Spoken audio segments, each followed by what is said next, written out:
जय श्री राधा, जय श्री कृष्णा। आप सभी प्रिय दर्शकों का हमारे चैनल आई एम एस्ट्रो गुरु जी में बहुत बहुत स्वागत है। प्रिय दर्शकों, चर्चा करेंगे कन्या राशि के बारे में। कन्या राशि विर्गो। कन्या राशि वालों, चर्चा तो 1 मई से 15 मई तक की करेंगे। आइए जानते हैं मई महीने के प्रारंभ के 15 दिन कैसे रहने वाले हैं, कैसी ग्रह स्थितियां आपकी राशि के लिए रहेंगी। हाँ, इतना मैं ज़रूर कहूँगा कन्या राशि वालों कि ये जो मई महीने के प्रारंभ के 15 दिन आने जा रहे हैं, इसमें भाग्य आपको भरपूर साथ देगा।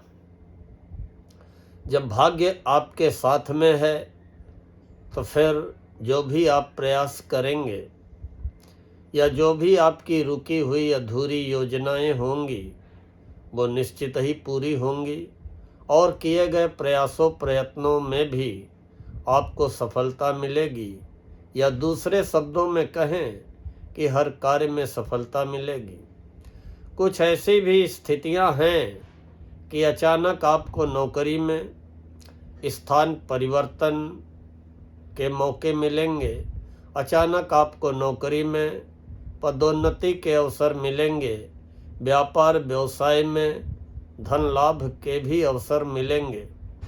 और कैरियर में, चाहे आप नौकरी करते हो चाहे व्यापार करते हो, कार्य क्षेत्र में आपको न केवल मान सम्मान की प्राप्ति होगी बल्कि कार्य क्षेत्र में उन्नति व प्रगति होती हुई भी दिखाई पड़ेगी।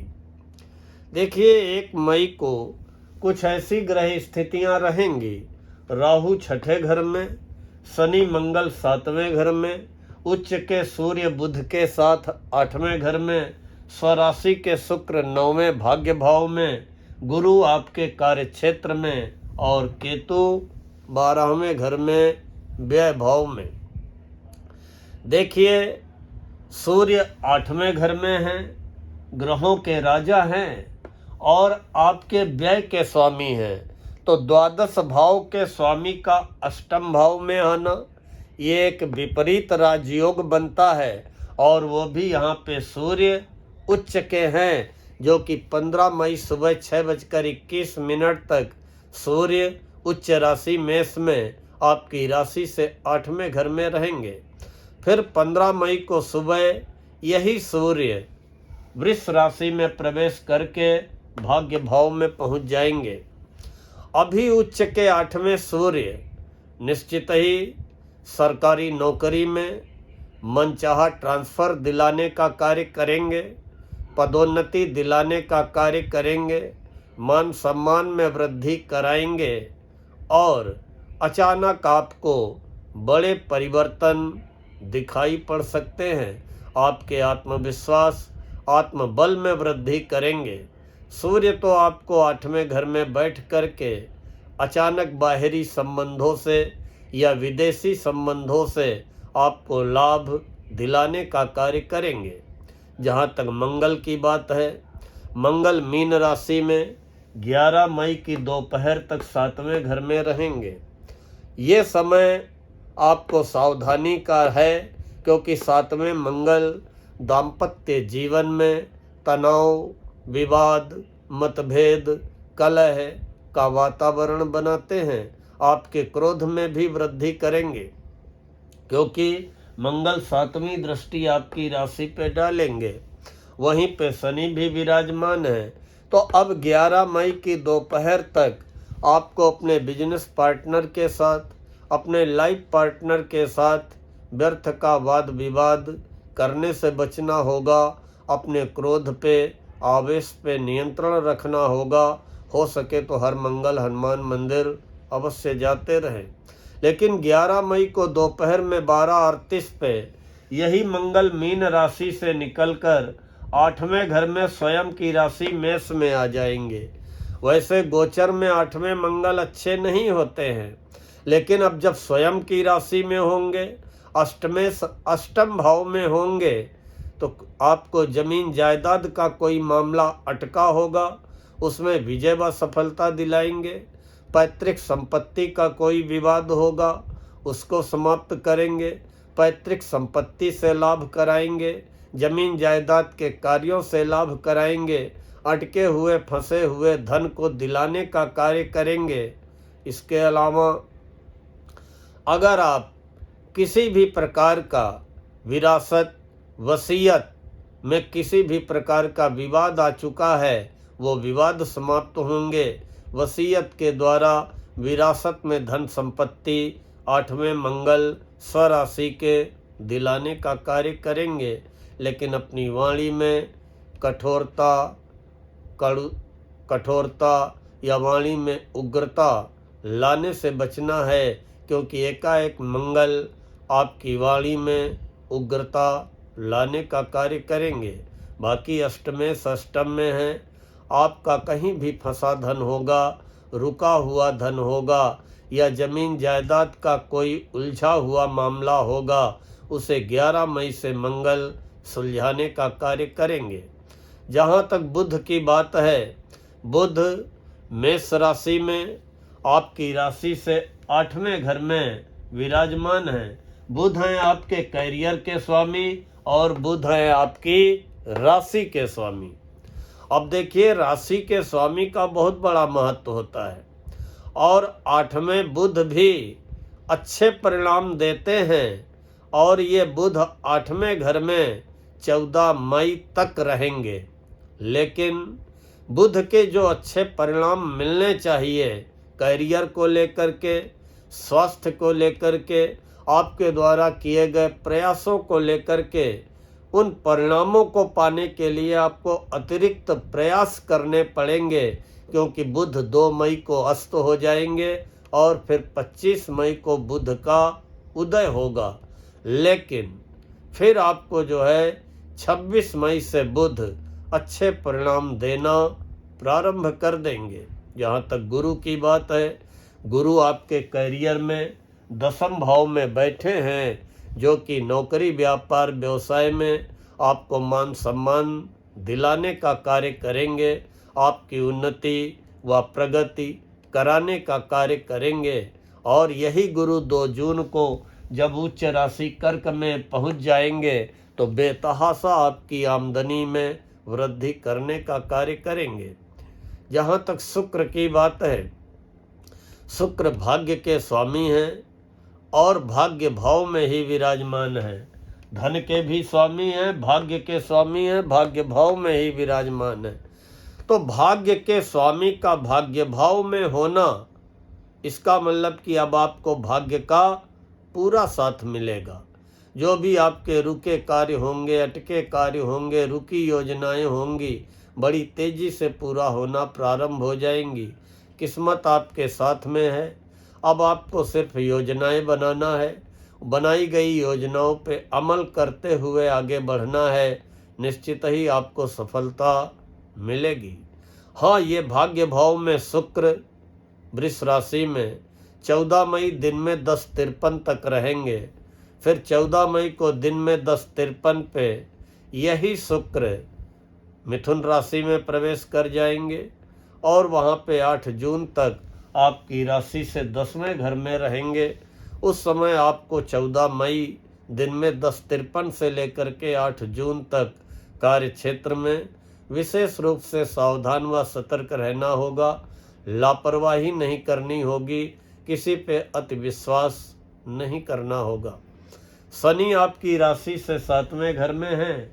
दाम्पत्य जीवन में बैलेंस बनाने का कार्य करेंगे। संतान संबंधी प्रगति भी कराएंगे। रोग ऋण शत्रुओं से भी राहत दिलाएंगे। लेकिन अपनी सप्तम दृष्टि से आपको कभी कभी थकान देंगे, कभी कभी आलस्य देंगे, कभी कभी मन को निराश करेंगे। अगर स्वास्थ्य को लेकर के कोई अगर आपको दिक्कत महसूस हो तो आप कम से कम हर शनिवार छायादान अवश्य करते रहें। जहाँ तक राहु की बात है, राहु 6ठे घर में है। रोग ऋण शत्रुओं का भय तो मन में पैदा करेंगे, लेकिन कोई आपका कुछ भी बिगाड़ नहीं पाएगा। रोग ऋण शत्रुओं पे छठे राहु आपको विजय दिलाएंगे और 12वें केतु यात्राओं के अवसर प्रदान करेंगे। अचानक यात्राओं में आपका धन का व्यय कराने का कार्य करेंगे। हो सके तो प्रतिदिन कुत्तों को अवश्य खिलाते रहें ताकि यात्राओं के दौरान आपको कोई कष्ट न हो, आपका कोई नुकसान न होने पाए। अब बात करते हैं चंद्रमा के गोचर की।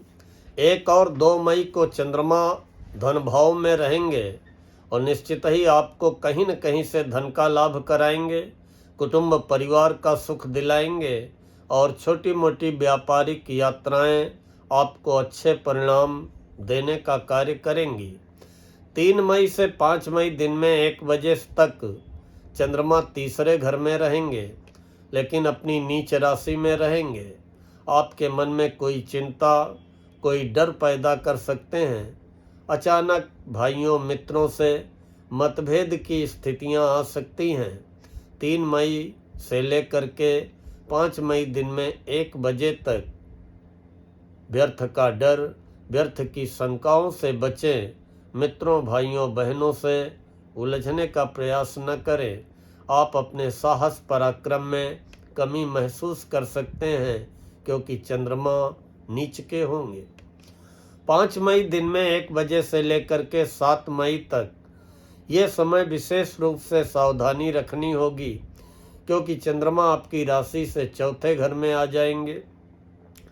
कोई किसी न किसी बात को लेकर के मन अशांत हो सकता है, मन बेचैन हो सकता है, वाहन को लेकर के कोई परेशानी खड़ी हो सकती है, घर परिवार में वाद विवाद का वातावरण बन सकता है।